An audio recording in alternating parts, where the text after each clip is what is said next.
तो next question है, electrons drift with speed vd in a conductor with potential difference v across its end. If v is reduced to v by 2, then their drift speed will become. तो एक conductor है, इसके across v voltage है और इसमें जो electrons हैं उनकी वेलोसिटी ड्रिफ्ट स्पीड है vd। तो बोला जा रहा है कि अगर ये वोल्टेज v से v by 2 हो जाता है तो ड्रिफ्ट स्पीड का क्या होगा।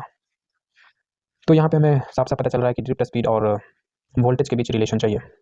तो अगर आपको फॉर्मूला याद है तो आप डायरेक्ट बना सकते हो, और अगर नहीं याद है तो 1 सेकंड लगेगा इसका डेरिवेशन करने में, फॉर्मूला निकालने में, कि ड्रिफ्ट स्पीड क्या होता है। ड्रिफ्ट स्पीड होता है average speed between two successive collision. जब एक पार्टिकल एक से टकराता है और फिर इसके बाद जो उसके पास वेलोसिटी होती है, ठीक है ना, उस वेलोसिटी से यहाँ जाता है। और ये कहानी है सिर्फ एक पार्टिकल की, ऐसे बहुत सारे पार्टिकल होते हैं। कोई पार्टिकल यहाँ पे टकराया और टकराने के बाद इधर गई, ठीक है, और वो v1 स्पीड से गया। कोई पार्टिकल इससे टकराकर इधर गया, वो v2 स्पीड से गया। कोई v3 स्पीड से गया, ठीक है। और ये 2 सक्सेसिव कोलिजन के बीच की स्पीड है, ठीक है। तो इन सब स्पीड का अगर हम एवरेज लेते हैं तो जो वैल्यू आएगा वही है एवरेज ड्रिफ्ट स्पीड। सेम यहाँ किसी को यहाँ से यहाँ जाने में t1 समय लगेगा, किसी को यहाँ से यहाँ जाने में t2 समय लगेगा। 2 सक्सेसिव कोलिजन के बीच का जो समय है वो, इसका टाइम का अगर हम एवरेज लेते हैं तो वो आएगा टाउ, जिसे हम रिलैक्सेशन टाइम कहते हैं। तो अगर हम ड्रिफ्ट स्पीड का फॉर्मूला लिखे हैं तो यहाँ पे देखिए कि एक्सेलरेशन हो रहा है। कोई चार्ज पार्टिकल इससे टकराकर यहाँ जाएगा तो बाहर में वोल्टेज है, मतलब कि इलेक्ट्रिक फील्ड है ना, इसमें इलेक्ट्रिक फील्ड है। तो इलेक्ट्रिक फील्ड की वजह से उस पार्टिकल पे फोर्स लगेगा इतना, अगर क्यू चार्ज है उस पार्टिकल पे तो। और बाई मास कर देंगे तो ये हो जाएगा एक्सेलरेशन। उस पार्टिकल का मास कर देंगे डिवाइड, अगर इलेक्ट्रॉन है तो इलेक्ट्रॉन का मास से डिवाइड कर देंगे, तो ये हो जाएगा एक्सेलरेशन। तो यहाँ पे एक्सेलरेशन है, एक्सेलरेटेड मोशन है, तो हमें मुझे वेलोसिटी निकालना है। और तो इसलिए हम मान लो इस 1 पार्टिकल का निकालते हैं तो इस तरीके से ये वाला फॉर्मूला लगाना चाहिए, v1 बराबर u प्लस at टाइम है t1, और एक्सेलरेशन है qe बटा me। इलेक्ट्रॉन है तो q की जगह हम e लिख सकते हैं। और इनिशियल वेलोसिटी का क्या होगा, इनिशियल वेलोसिटी u1 लिख लेते हैं, ठीक है। मान लो यहाँ पे जो पार्टिकल आया था, इससे टकराया था, तो वो पहले ऐसे आया था, ऐसे, तो उसकी u1 इधर है, ठीक है। ऐसे ही सबकी कहानी है, v2 बराबर u2 प्लस at2 इस तरीके से, ठीक है। और हम अगर सबको जोड़ देते हैं v1 प्लस v2 इस तरीके से vn, और बाई n कर देते हैं तो यही है मेरा एवरेज ड्रिफ्ट स्पीड, ठीक है, is equal to u1 plus u2 plus u इस तरीके से un बाई n।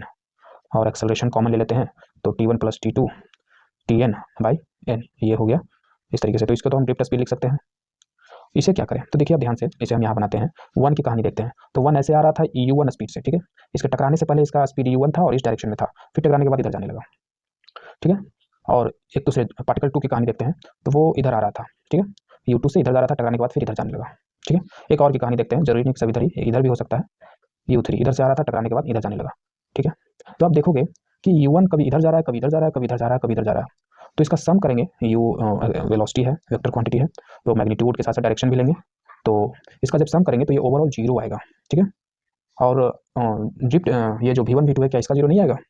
तो इसका 0 नहीं आएगा। क्यों नहीं आएगा? क्योंकि देखिए है तो इलेक्ट्रॉन और इलेक्ट्रिक फील्ड इधर लगा हुआ है, तो उन सभी इलेक्ट्रॉन पे मोस्टली फोर्स इधर की ओर लगेगा, तो सबका सब नेट इधर जाना चाहेगा, तो इसलिए सम कभी 0 नहीं होगा, ठीक है। और हम ऑब्जर्व कब करना शुरू किए हैं? टकराने के बाद ही ना, तो इसलिए। और u1 u2 टकराने से पहले इधर था, फिर ड्रिफ्ट हुआ इधर गया। तो ड्रिफ्ट कब हुआ? टकराने के बाद ना, तो इसलिए टकराने के बाद की जो वेलोसिटी है वो सभी के सभी नेट इधर है, तो इसलिए उसका स्पीड 0 नहीं होगा नेट सम, पर इसका 0 होगा क्योंकि कोई इधर जा रहा है, कोई इधर जा रहा है। एक्सेलरेशन टाइम, सिमिलरली यहाँ टाइम का एवरेज लेंगे तो टाउ आएगा। तो वी डी बराबर acceleration is E by M into tau, ये है। तो मुझे यहाँ वोल्टेज लगाना पड़ेगा। वोल्टेज बराबर क्या होता है? वी बराबर, अगर ये लेंथ है एल है तो ई एल, तो इलेक्ट्रिक फील्ड है तो इलेक्ट्रिक फील्ड बराबर वी बाई एल, तो ड्रिफ्ट स्पीड बराबर E by M, electric field बराबर V by L to tau. तो देखिए ये एम एल टाउ ये सब कांस्टेंट हो जाएगा क्योंकि सबके लिए सेम होगा। और अगर हम वोल्टेज बढ़ाते हैं, यहाँ पे भी हम बढ़ा रहे हैं, तो ड्रिफ्ट स्पीड भी बढ़ेगा, और ये वी डी और वोल्टेज में डायरेक्टली प्रोपोर्शनल है। तो अगर हम वोल्टेज हाफ किए हैं तो ड्रिफ्ट स्पीड भी हाफ हो जाएगा, ऑप्शन ए।